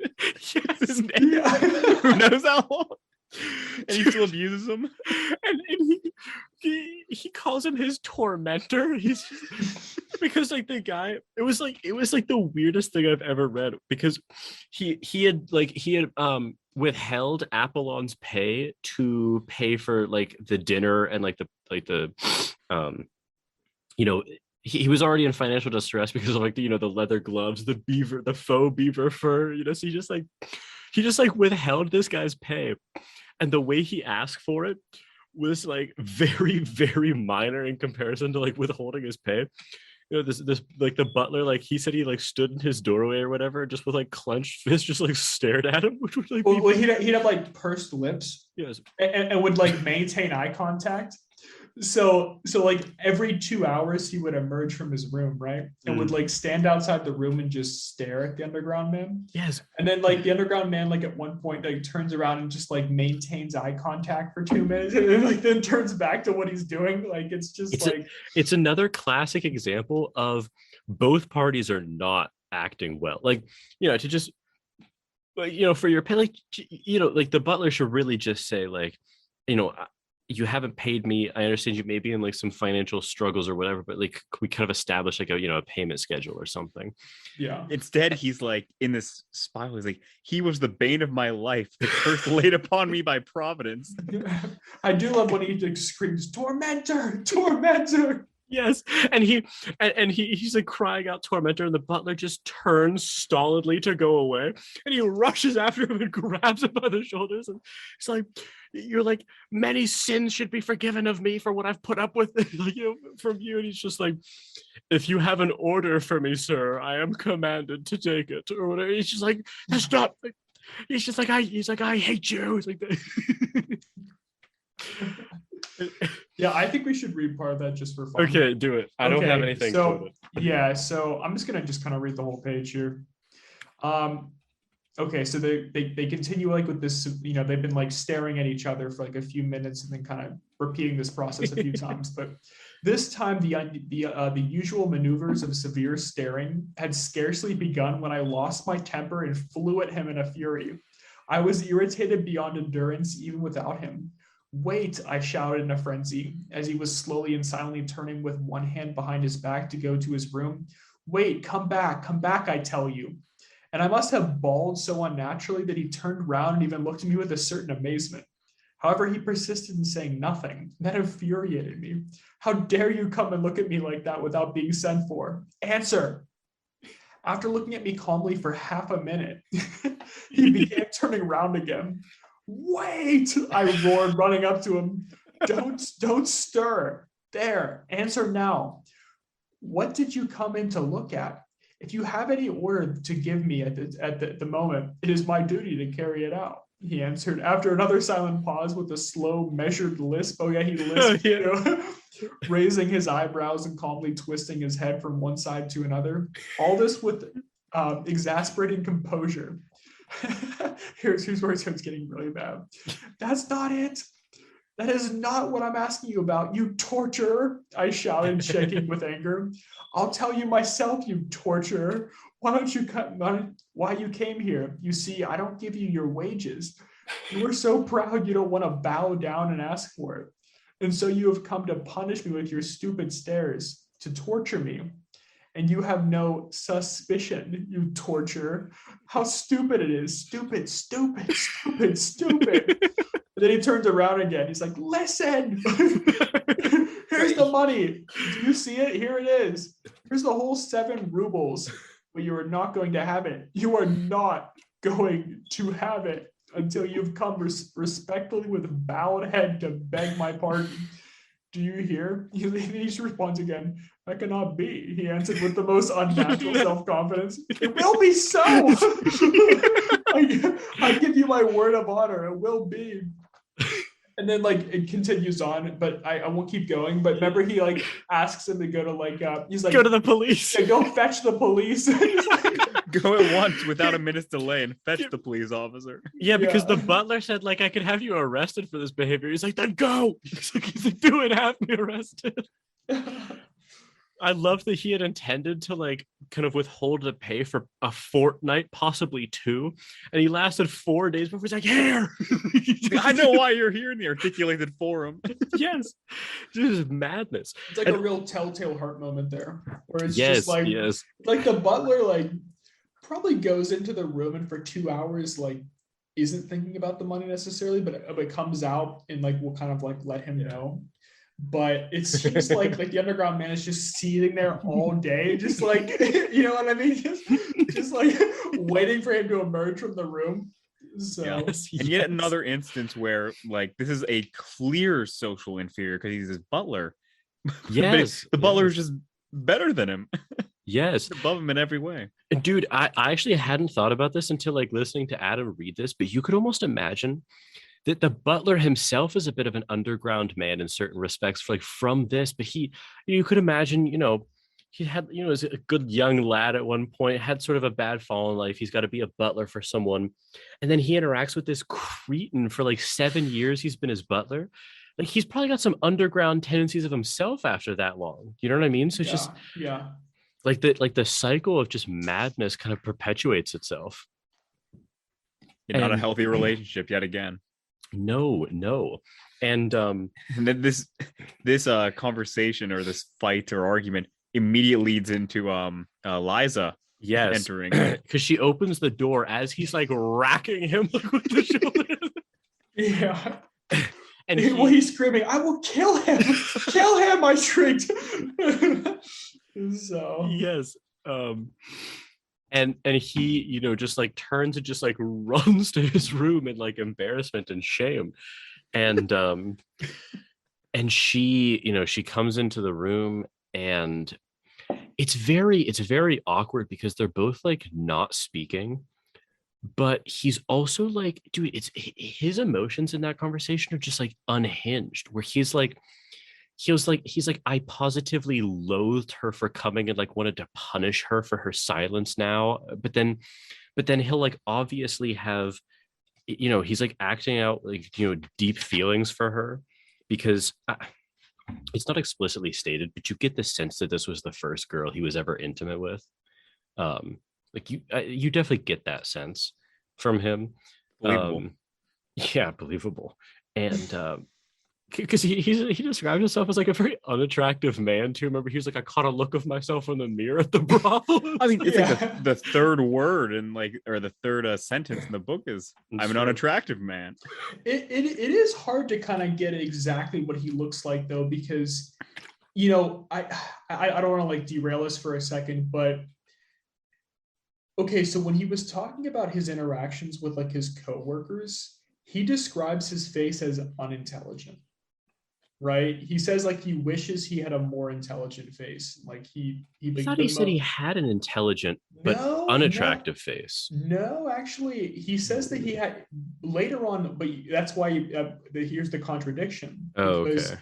later during like the conversation during the dinner, he says like, I have a much more intelligent face, and he speaks of like the intelligence in his face, but I'm pretty sure he says he has an unintelligent face and like wishes for a more intelligent face. He thinks it's kind of brutish.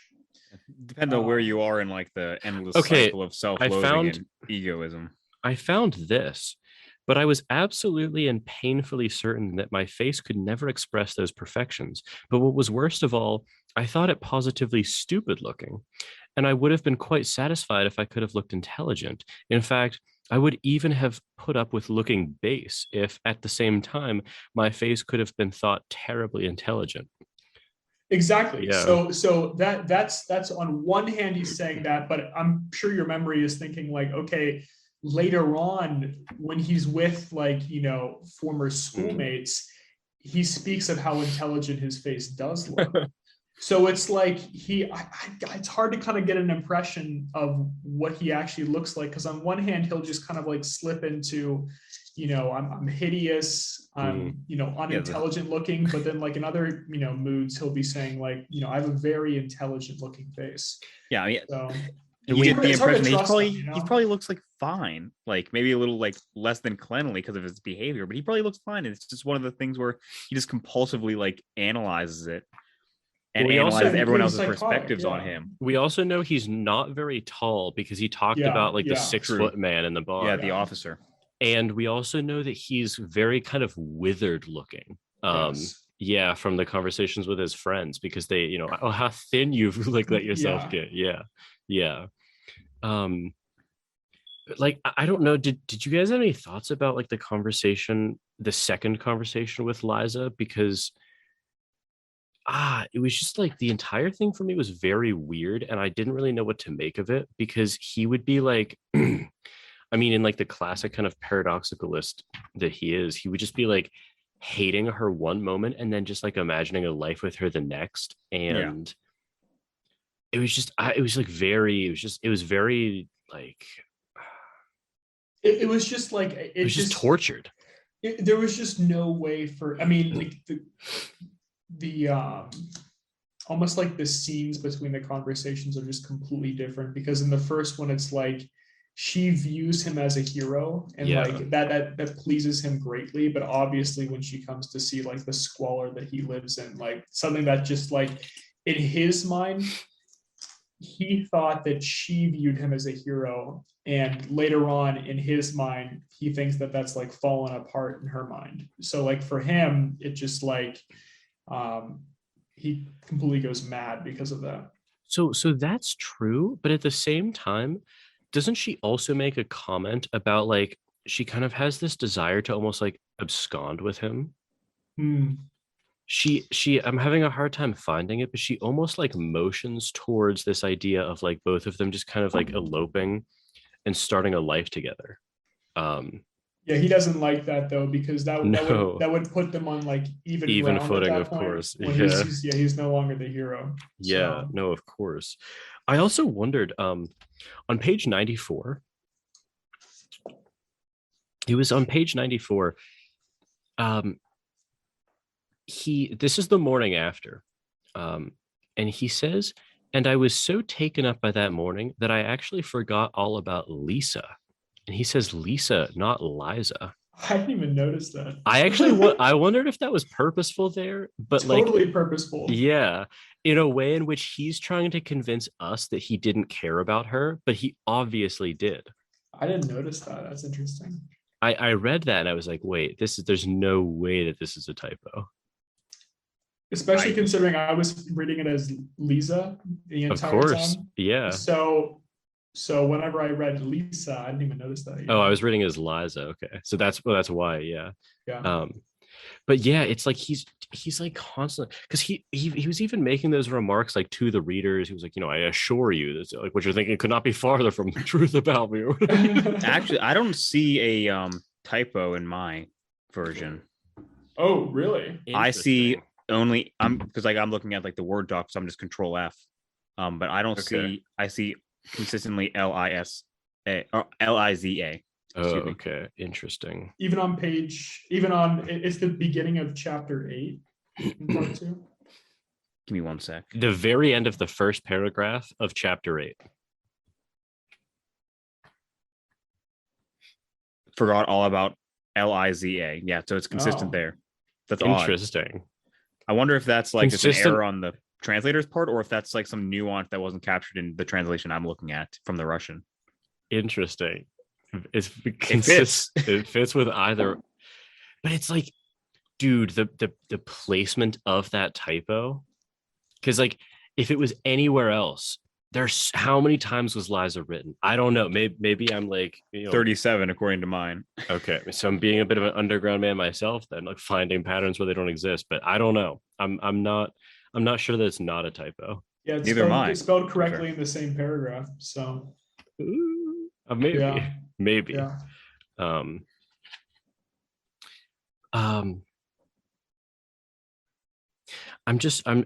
thinking about like because they have this, like their relationship is so strange, because like he basically lashes out at her and like says like, why have you come? Like, why do you torment me? Why don't you go? Why, after all, do you stand there in front of me? So he's just like in hysterics.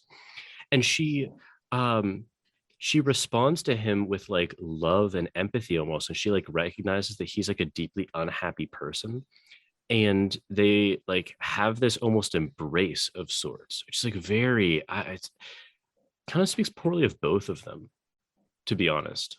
um that they're both like just kind of engaging in that level of behavior. um and she, yeah, is very weird. Because he says, I don't know, to this day I cannot decide. And at the time, of course, I was still less able to understand what I was feeling than now. I cannot get on without domineering and tyrannizing over someone after all. But after all, there is no explaining anything by reasoning, and consequently it is useless to reason. So he's like, he's like, I take it there that he's like, he's given the opportunity now when he's writing about this to be like, okay, how was I, like, how did I act against my own advantage there? Like, how was I a bad person? And then he's just like, well, you can't reason anything. So like, why analyze it? So he's like failing to even take the opportunity to understand what went wrong there. Because he says, I was a despicable man, and what was worse, incapable of loving her. But then he like wanted to be her hero too, which is like very, I just found that extremely like a cancerous set of desires there. Yeah, and you can never take this guy at face value. I mean, it's Yeah. like anything he says. I mean, like on page 108, he's like, it's like, afterwards, before I got home, I was cursing and swearing at you because of that address. I hated you already because of the lies I had told you, because I only like to play with words, to dream in my mind. But do you know what I really want is that you would go all to hell. That is what I want. I want peace, yes. I'd sell the whole world for a farthing right now, so long as I was left in peace. Yeah. So it's like, and that actually summarizes like a lot of his thoughts, honestly. It's just like, I mean, it's like just like what you were saying earlier, like, the oscillation between like, for her to go, but then also possibly envisioning a future with her. It's like, and this goes up until the very last moment of their embrace too, where she's leaving because things are like sort of, I don't know. I have to imagine it was like a very awkward thing where like both of them are both at the same time kind of like wanting for the relationship to progress, but both of them also not allowing it to. And it's just like this very awkward encounter between them. And so she's going to leave. And she says, goodbye, she said, going towards the door. I ran up to her, seized her hand, opened it, thrust something in it, and closed it again. Then I turned immediately and hurriedly rushed to the other corner of the room to avoid seeing anyway. I meant to lie a moment ago, to write that I did this accidentally, not knowing what I had done, through foolishness, through losing my head. But I don't want to lie, and so I will say straight out that I opened her hand and put the money in it from spite. It came into my head to do so while I was running up and down the room, and she was sitting behind the screen. But I can say this for certain, though I did that cruel thing purposefully, it was not an impulse from my heart, but came from my evil brain. This cruelty was so affected, so purposefully made up, so completely a product of the brain, of books, that I could not keep it up for a minute. First, I rushed to the corner to avoid seeing her, and then in shame and despair, rushed after Liza. I opened the door in the passage and began listening. Liza, Liza, I cried on the stairs, but in a low voice, not boldly. There was no answer, but it seemed to me I heard her footsteps lower down on the stairs. Liza, I cried more loudly. No answer. But at that minute, I heard the stiff outer glass door open heavily with a creak and slam violently. The roar echoed up the stairs. So, like, even in their last encounters, he's both at the same time, like, I mean, when he like opens her hand and puts the money in it, he's just like confirming that their interaction was transactional. Yeah, a last final slight that he admits he can't even lie about. He's like, this was spite, this was cruelty, like this was intentional. But then at the same time, he thought about it in advance. Dude, this guy, like, he is actually possessed. This goes back to part one, where he is possessed by inability to just decisively act. because he does that out of spite. He's like ashamed of it. He turns away. She leaves. He runs after her, but shouts, but not loudly. Like, Yeah. Dude, it's like this guy is like actually just, this is like horrible. This is like It- hell. It was like mega cringe at this point, to be honest. Like it was, yeah, or giga cringe. Yeah. Yeah. Yeah. I mean, he clearly has feelings for her, but hates himself for it. And it's just like cycle that just perpetuates and Yes. perpetuates to the point where he, like, at the very end, he just sees the opportunity to give her one last slight, right? Like, Yes, dude. It's thank you just for your horrible. time.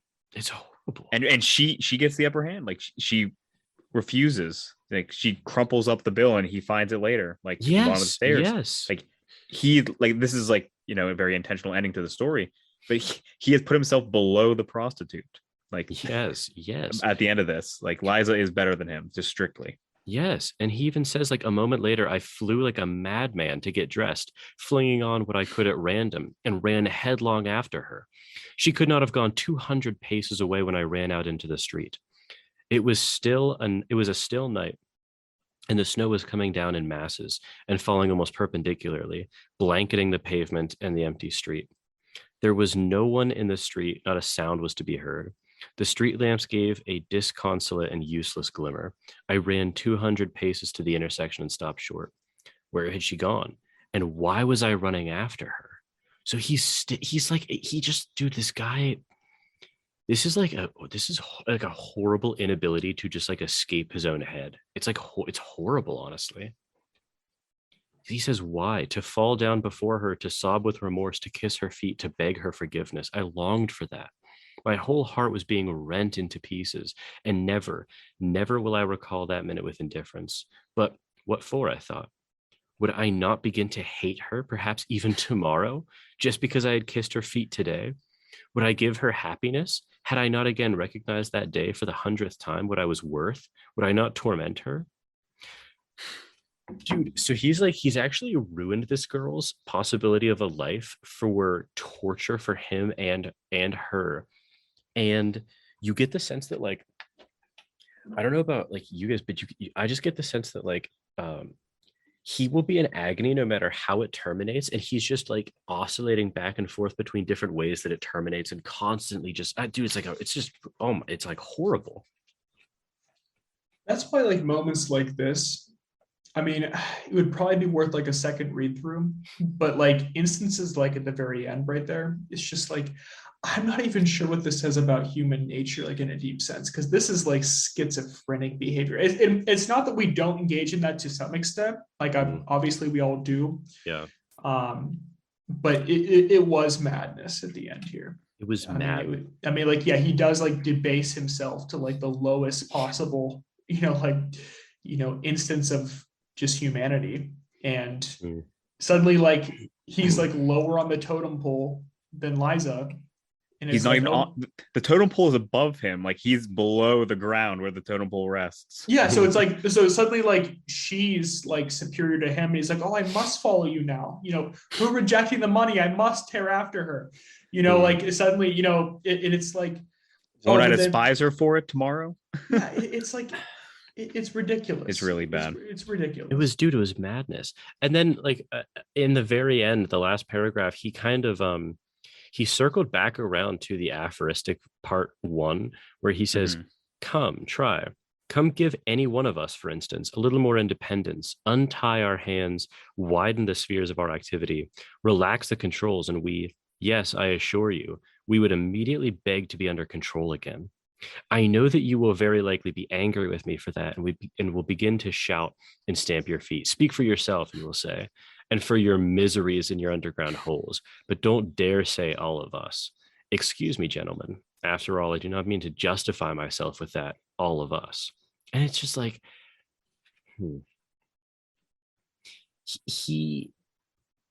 it's crazy, because he just like, he's a guy who longs for independence, gets it, longs to be determined by other things, gets it, tries to rebel against that, longs to be just like independent again. It's just like he's never going to be satisfied with anything.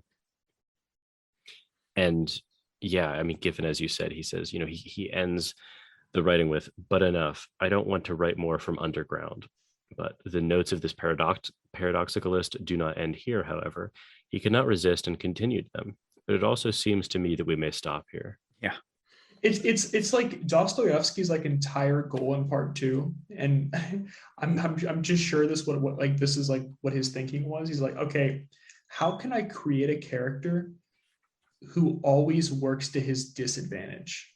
Yes. Instead Yes. of to his advantage. Like, you know, here's the thesis by some of like my contemporaries that man works to his advantage as long as he knows what it, you know, knows what his advantage is. Can I create a literary character that always works to his disadvantage? And he knows that he does. And it's like, yeah, He does. Yeah. He created that. Yeah, yes, he did. Yeah, I It mean, is it is madness, but this is but it's the character. psychologically like Yeah. honest enough that like we can still Yes. it imparts that realism because we can sympathize with some of like, you know, Yes. the more minor aspects of, you know, what he's engaging in, maybe not the extremity of it, but he succeeded. He wants you to like recognize probably like you were saying earlier, either Giffin or Jordan, that okay, here are elements that you can point to and say, okay, in that same way as the underground man, I sometimes act to my disadvantage. Yeah. So I don't solely act to my advantage or perceived advantage, because there are some instances that I, you know, perhaps align with the underground man. Yeah, and now, that not in kind of- every case, because if you do in every case, you are just like a monster. Yeah, you're a monster. Yeah. But yeah, I mean, and then that ties back to the thesis in part one where he says, you know, like the notion that we can kind of act strictly to one's advantage, it must be rejected, and like the, you know, rational egoism or whatever, you know, Chernyshevsky's ideas and things that were popular at the time, like they must be abandoned if you like are able to even see any part of you in the underground man, right? Yeah. The assumption that like we can just follow advantage nebulously is just destroyed here. Yeah. Because this is a man, like Adam said, strictly to his disadvantage. Almost every moment is just he never acts to his advantage. No, Like, never once. Yeah, it's Nor always, ours. always to his disadvantage. And I'm not sure I really realized that until like halfway through our conversation, where I'm just like, yeah, he's like literally the antithesis of Chernyshevsky's like thesis. Yes. yeah. Like he's the opposite of Homo economicus. He's a Homo minimus. just dark Homo economicus. Yes. Just strictly minimizing his advantage. Yeah. I would be actually really interested, because obviously, like, you know, we're three guys in our early 20s reading this. I would be actually really interested to hear people's reactions to this who do not fit that demographic. Like if, you know, just like, you know, one of our friends who's a girl read this. I kind of question if they think it would be, because like, I don't know about you guys. This was like one of the best novellas I've ever read. Yeah, same here. This is like one of the best things I've ever read. Yeah. Oh, I loved it. I agree. I honestly wonder if that would be a very gender biased response. I feel like it would change a lot of like the at least impressions when you're reading through, especially like the lattermost part of the example. Yeah. Like the, you know, the process with Liza. That would probably like that's change tough. it slightly. But I feel like every other idea in there in every other scenario would be pretty fair game. True. Maybe it's just because it's like a particularly male. The like apotheosis of the story is particularly male, you know, with the that's with true. The prostitute. Yeah, but I feel like a lot of the elements, like, you know, you know, friend groups and like being in a bureaucracy, all those can kind of ring true, even if it's slightly tinted whenever you get to the, you know, the prostitution element. That's kind of hard to be able to relate to in the same way. Yeah, fair enough. That's just a gendered profession. Fair enough. Yeah. Well, I don't know if we have any more thoughts, but I'll just say to the listeners, the edition that I got, I cannot recommend people get this enough, because it's a very enjoyable read, and it's also one of those reads where, you know, I don't know about you guys, but I always kind of intend to read in chunks, you know, be like, this was one of the books where I just like went over what I intended to do because it was just so good. Yeah. Yes. So with that recommendation, I also hope that people can't relate to the story too much.